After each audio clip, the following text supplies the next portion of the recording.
ಶ್ರೀ ಮಾತ್ರೇ ನಮಃ ನಿತ್ಯ ಭಕ್ತಿ ಕಾರ್ಯಕ್ರಮಕ್ಕೆ ಸುಸ್ವಾಗತವನ್ನು ಕೋರುತ್ತಾ ನಮ್ಮಲ್ಲಿ ಎಲ್ರಿಗೂ ಸಹ ದೈವ ಚಿಂತನೆ ಮಾಡ್ತಕ್ಕಂಥವ್ರು ಪೂಜೆಗಳು ಮಾಡ್ತಕ್ಕಂಥವ್ರು ಸದಾ ದೇವರ ಧ್ಯಾನದಲ್ಲಿರ್ತಕ್ಕಂಥವ್ರಿಗೆ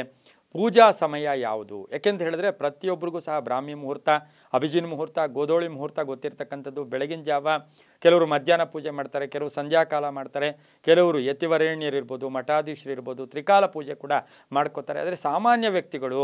ಅಥವಾ ನಾವು ವ್ಯಾಪಾರ ಮಾಡ್ತಾ ಇದ್ದೀವೋ ಉದ್ಯೋಗ ಮಾಡ್ತಾ ಇದ್ದೀವೋ ಸರ್ಕಾರಿ ನೌಕರಿಯಲ್ಲಿದ್ದೀವೋ ಪೂಜಾ ಸಮಯ ಯಾವುದು ಪ್ರತಿಯೊಬ್ಬರಿಗೂ ಒಂದು ಸಣ್ಣದಾದ ಒಂದು ಗೊಂದಲ ಕೂಡ ಇರತಕ್ಕಂಥ ಸಾಧ್ಯತೆ ಇರುತ್ತೆ ನಮ್ಮ ಸನಾತನ ಧರ್ಮದಲ್ಲಿ ನಮ್ಮ ಸಂಸ್ಕೃತಿಯಲ್ಲಿ ನಮ್ಮ ಪರಂಪರೆಯಲ್ಲಿ ನಿತ್ಯ ಕೂಡ ಸದಾಕಾಲ ಭಗವಂತನ ಸ್ಮರಣೆ ಕೂಡ ಮಾಡಬೇಕು ಸರ್ವಾಂತರ್ಯಾಮಿ ಸರ್ವವ್ಯಾಪಿ ಸರ್ವಶಕ್ತ ಕೂಡ ಭಗವಂತ ಆಗಿರ್ತಾನೆ ಆದರೆ ಒಂದು ಶಾಸ್ತ್ರೋಕ್ತವಾಗಿ ಪೂಜಾ ಸಮಯ ಯಾವುದು ಅಂತಕ್ಕಂಥ ಒಂದು ಪ್ರಶ್ನೆ ಸರ್ವರಲ್ಲೂ ಉದ್ಭವಿಸುತ್ತೆ ನಾವು ಯಾವಾಗಲೂ ಹೇಳ್ತೀವಿ 2 ಹೊತ್ತು ಊಟ ಮಾಡಿದ್ದೆ ಆದರೆ ಬಹಳ ಶ್ರೇಷ್ಠ ಅಂತೆ ಯಾವಾಗಲೂ ಹೇಳ್ತೀವಿ 1 ಹೊತ್ತು ತಿನ್ನೋನು ಯೋಗಿ 2 ಹೊತ್ತು ತಿಂದವನು ಭೋಗಿ 3 ಹೊತ್ತು ತಿಂದವನು ಹೊತ್ಕೊಂಡು ಹೋಗಿ ಅಂತೀವಿ ಅದೇ ರೀತಿ ನಮ್ಮಲ್ಲಿ ಏನಾಗುತ್ತೆ 2 ಹೊತ್ತು ಊಟ ಕೂಡ ಹೊತ್ತು ಶ್ರೇಷ್ಠ ಕೂಡ ಆಗಿರ್ತಕ್ಕಂಥದ್ದು ಅದೇ ರೀತಿ ಪೂಜಾ ವಿಷಯಕ್ಕೆ ಬಂದಾಗ ನಾವು ಪೂಜೆಯನ್ನು ಬೆಳಗಿನ ಜಾವ ಮತ್ತು ಸಂಧ್ಯಾಕಾಲದಲ್ಲಿ ಇಲ್ಲಿ ಬೆಳಗಿನ ಜಾವ ಅಂದಾಗ ಅಲ್ಲಿ ಮತ್ತೊಂದು ಗೊಂದಲ ಕೂಡ ಉಂಟಾಗುತ್ತೆ ಅದು ಬ್ರಾಹ್ಮಿ ಮುಹೂರ್ತನ ಆದರೆ ಬ್ರಾಹ್ಮಿ ಮುಹೂರ್ತಕ್ಕೆ ನಮ್ಮ ಹಿಂದೆ ನಾವು ಏನು ಪ್ರಾಶಸ್ತ್ಯ ಕೊಟ್ಟಿದ್ದೀವಿ ಅಂದರೆ ನೀವು ಪೂಜೆ ಮಾಡೋಕ್ಕೆ ಅದು ಪ್ರಾಶಸ್ತ್ಯ ಇದ್ದರೂ ಕೂಡ ಜಪಕ್ಕೆ ಶ್ರೇಷ್ಠ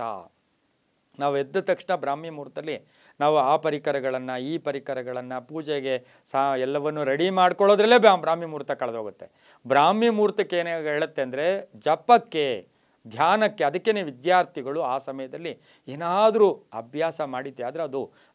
ಪರ್ಮನೆಂಟಾಗಿರುತ್ತೆ ಆದರೆ ಬೆಳಗಿನ ಜಾವ ಪೂಜೆ ಅಂತ ಯಾವುದು ಬೆಳಗಿನ ಜಾವ ಸೂರ್ಯೋದಯದ ಕಾಲ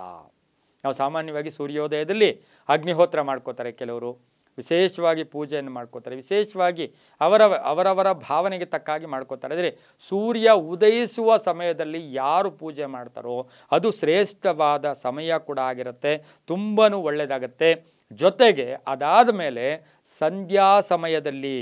ಸೂರ್ಯ ಇನ್ನೇನು ಅಸ್ತ ಆಗ್ತಾ ಇರತಕ್ಕಂಥ ಸಂದರ್ಭ ಮುಂದಿನ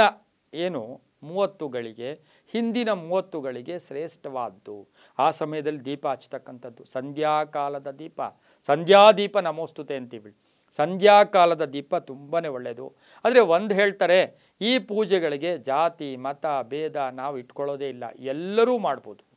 ಸೂರ್ಯೋದಯದ ಕಾಲದಲ್ಲಿ ಮಾಡುವ ಪೂಜೆ ಆರತಿ ಭಗವಂತನಿಗೆ ಮಾಡ್ತಕ್ಕಂಥ ಆರತಿ ತುಂಬಾ ಒಳ್ಳೆಯದು ಆದರೆ ಇಲ್ಲೊಂದು ಎಕ್ಸಂಪ್ಷನ್ ಇದೆ ರೈತಾಪಿ ವರ್ಗದವರು ಬೆಳಗಿಂದ ಸಂಧ್ಯಾ ದುಡಿತಾರೆ ಅಲ್ಲಿ ಪೂಜೆ ಮಾಡದೇ ಇದ್ದರೂ ಕೂಡ ಅದು ಪೂಜೆ ಮಾಡಿದ್ದಕ್ಕಂಥ ಹೆಚ್ಚು ಫಲವನ್ನು ಕೂಡ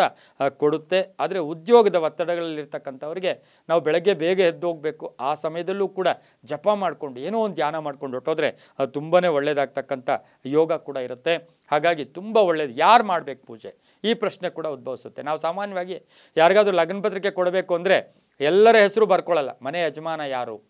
ಶ್ರೀ ಆ್ಯಂಡ್ ಶ್ರೀಮತಿ ಮತ್ತು ಶ್ರೀ ಅಂತ ಬರೆದು ಬಿಡ್ತೀವಿ ಆ ಮನೆ ಯಜಮಾನನ ಹೆಸರು ಬರೆದು ಲಗ್ನ ಪತ್ರಿಕೆ ಕೊಟ್ಬಿಡ್ತೀವಿ ಹಾಗಾಗಿ ಈ ಬೆಳಗಿನ ಸಮಯ ಸಂಧ್ಯಾಕಾಲದಲ್ಲಿ ಮನೆಯ ಯಜಮಾನನು ಪೂಜೆ ಮಾಡಿದ್ದೆ ಆದರೆ ತುಂಬ ಮನೆಗೆ ಫಲ ಸಿಗುತ್ತೆ ತುಂಬಾ ಒಳ್ಳೆಯದಾಗುತ್ತೆ ಕರ್ಮಗಳಿಂದ ಮುಕ್ತಿಯನ್ನು ಪಡಿತೀವಿ ಆ ಪೂಜೆ ಇರ್ಬೋದು ಯಜ್ಞ ಇರ್ಬೋದು ಯಾಗಾದಿ ಇರ್ಬೋದು ಅಗ್ನಿಹೋತ್ರ ಇರ್ಬೋದು ಯಥಾವಿಧಿ ಇರ್ಬೋದು ಮನೆಯ ಯಜಮಾನ ಅಥವಾ ಯಜಮಾನತಿ ಬೆಳಗಿನ ಜಾವ ಸೂರ್ಯೋದಯ ಕಾಲ ಸೂರ್ಯಾಸ್ತ ಕಾಲಕ್ಕೆ ಹೆಚ್ಚು ಪ್ರಾಶಸ್ತ್ಯ ಇನ್ನೂ ಹೇಳ್ತಾರೆ ಕೆಲವರು